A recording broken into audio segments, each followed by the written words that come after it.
apakah program makan bergizi ini mengurangi program pendidikan? Oke, saya jawab tidak. Oke, baik teman-teman semua. Jadi saya mau cerita dari hari ini. Jadi hari ini Jumat tadi pagi Bapak Presiden sudah tiba dari kunjungan ke luar negeri, dari Amerika Serikat, Inggris, Jordania, kemudian UAE, ya. Kemudian hari ini juga nanti sore beliau akan melaksanakan rapat terbatas menjelang berbuka puasa mungkin sekitar jam 4. Kemudian rapat terbatas sampai berbuka. Kemudian mungkin nanti disambung lagi, lokasinya di Kertanegara, tapi tertutup. Itu satu. Kemudian yang kedua, saya ingin meluruskan pemahaman dan narasi yang keliru tentang apa. Jadi kemarin ada sedikit pihak yang menyampaikan bahwa program makan bergizi gratis itu mengurangi program dan anggaran pendidikan, sehingga sekolah terbengkalai, kemudian guru-guru tidak diperhatikan. Oke ya. Jadi saya mau jawab itu narasi yang keliru. Ya. Jadi singkat cerita begini.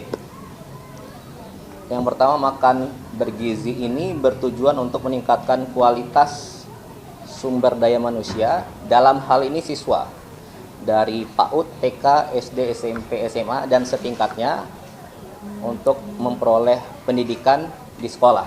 Oke. Kemudian anggaran pendidikan ini sudah disepakati bersama oleh DPR, pemerintah, termasuk Badan Anggaran DPR tahun lalu pada September kalau tidak salah, untuk digunakan di 2026, termasuk isi dan peruntukan dari anggaran pendidikan ini. Itu ya. Oke. Kemudian pertanyaannya adalah, apakah program makan bergizi ini mengurangi program pendidikan? Oke. Saya jawab tidak. Faktanya tidak ada program strategis pendidikan dari periode sebelumnya yang tidak berjalan sekarang. Tidak ada program dari periode sebelumnya yang dihentikan. Semuanya berjalan. Semuanya berjalan, bahkan ditambah. Ya. Ada Kartu Indonesia Pintar berjalan. Ada program Indonesia Pintar berjalan. Bahkan Presiden Prabowo menambahkan ada sekolah rakyat. Untuk apa? Anak-anak yang tidak bisa sekolah, putus sekolah, atau mungkin bahkan dia tidak pernah sekolah, disekolahkan di sekolah rakyat. Ya, diberi penginapan, diberi pendidikan, diberi makan gizi dan dijamin kesehatannya. Per sekarang, tahun lalu dalam 1 tahun saja sudah hampir sampai 16.000 sampai 20.000 siswa. Oke, ada 166 sekolah. Tahun ini akan dibangun lagi 100 sekolah. Itu satu. Kemudian yang kedua, ada yang bilang sekolah terbengkalai. Iya, itu adalah masalah dari dulu. Sekolah rusak, sekolah ada yang kurang baik. Nah, dan Anda harus ingat, sekolah itu adalah kewenangan dari pemerintah daerah. Aturannya seperti itu. Jadi SMA itu kewenangan gubernur, SD dan SMP itu kewenangan bupati dan wali kota. Tapi di zaman Bapak Presiden Prabowo, karena dari dulu sudah rusak dan bermasalah tapi tidak tertanggulangi, kita renovasi, ya. Faktanya di tahun 2025 saja sudah ada sekitar 16.000 sekolah yang direnovasi. Datanya ada, fotonya ada, Anda bisa cek. Oke, dengan total anggaran sekitar 17 triliun diwadahi oleh Mendikbudristek. Itu, ya.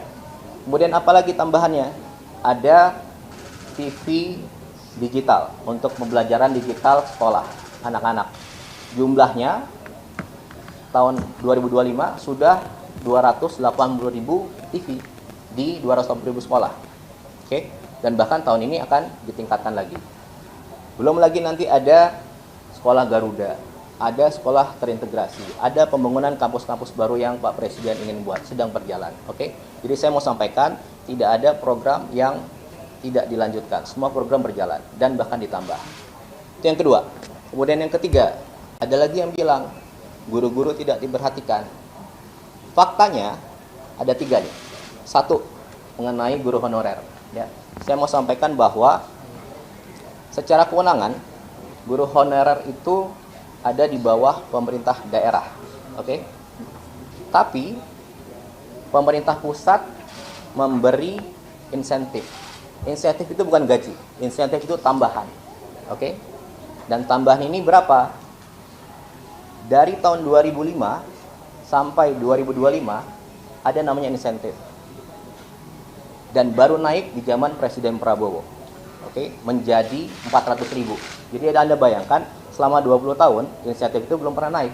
Baru naik di tahun lalu menjadi 400.000. Itu 1. Kemudian yang kedua, ada tunjangan guru non ASN, ya. Jumlahnya berapa? Dari 1,5 juta tahun lalu naik menjadi 2 juta. Oke. Kemudian yang ketiga, apalagi kebijakannya? Yang paling dirasakan oleh guru-guru adalah, jadi dulu pemberian tunjangan honor itu melalui transfer ke daerah, pemerintah daerah yang beri. Dan itu 3 bulan sekali baru dapat. Nah, tahun lalu Presiden memberi instruksi agar setiap bulan itu langsung diberikan langsung ke gurunya dan sudah berjalan. Oke, tentunya semua tadi diudahi oleh Kementerian Dikdasmen. Oke, nah itu. Jadi yang mau saya sampaikan di sini, tidak ada program pendidikan yang dikurangi atau tidak berjalan. Seluruhnya berjalan, dilanjutkan, bahkan ditambah. Dan lebih detail, lebih fokus kepada siswanya, sekolahnya, dan juga gurunya. Ya. Jadi saya rasa itu menjawab semua pertanyaan. Itu aja kira-kira yang bisa saya sampaikan. Oke, terima kasih.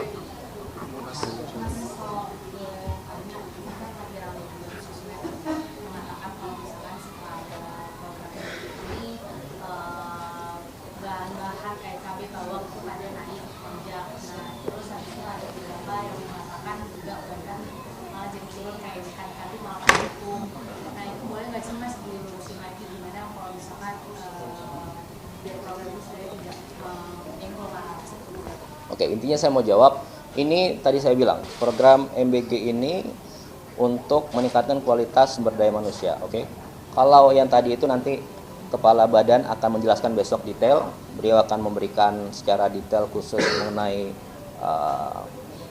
apa yang harus dibenahi dan dilaksanakan ke depan. Itu ya kira-kira. Oke, saya mau jawab yang perihal tadi itu. Oke, itu aja.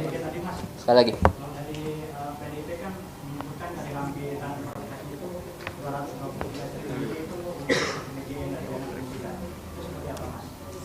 Apa? Itu tadi saya bilang.